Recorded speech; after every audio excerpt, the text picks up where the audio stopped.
Commons. I am the Health Communications Fellow here at the Cortland County Health Department, and today I'm here with Nikki Koekebacker, who is one of our public health educators.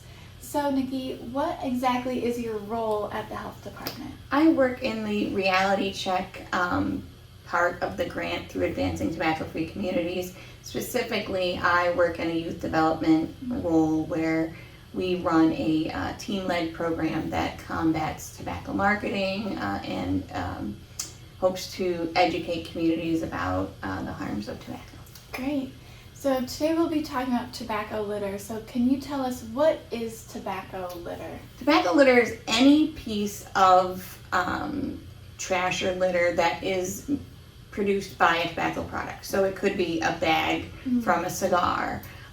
It could be the filters of cigarettes. Usually it is what we call the butt, the filter of cigarettes.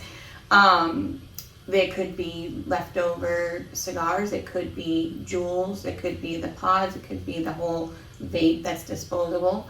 And a lot of times it's the biggest amount of, it's the number one amount of litter found is tobacco litter. That's terrible. There's so many different forms of tobacco. It's terrible how much litter it can make in our community. So how is Cortland County impacted by tobacco litter?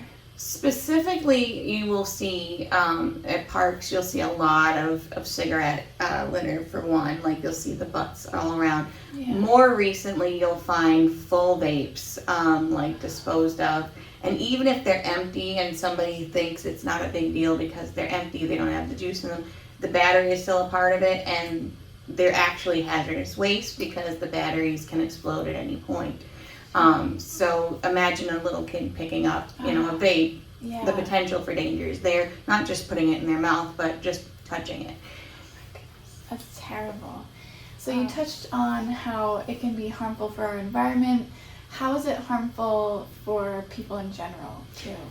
The vape explosions are more frequent than people realize, and it doesn't have anything to do with any particular brand. It has more to do with the fact that we can't regulate those batteries. So between 2015 2017, 2,000 people in the U.S. were hospitalized just from the explosions, not any other medical involvement.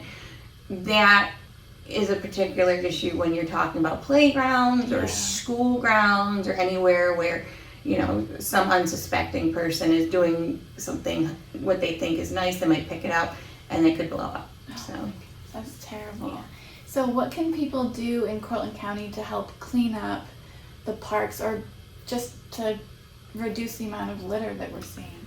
The number one thing would be to not contribute, right? Yeah. If you're a tobacco user, being mindful of where you get rid of your disposable vapes, your garbage, your chew cans, that kind of thing can go a long way. Not throwing cigarette butts out your window is a big thing, because that's pretty common. They don't, it's not something that will go away. So they continue to be there year after year unless they're picked up. So not contributing is probably the number one. Okay, way. What else do you want people to know about tobacco litter? Mainly that it's poisonous. All of it, even if you're putting a cigarette butt in your mouth and you're a child or a dog or, an animal of some sort that you have out in the community, those things contain poison in them. So if a child eats it, same thing with a vape, you're getting the vape juice in there. We don't know what's in some of that stuff, so it could be harmful.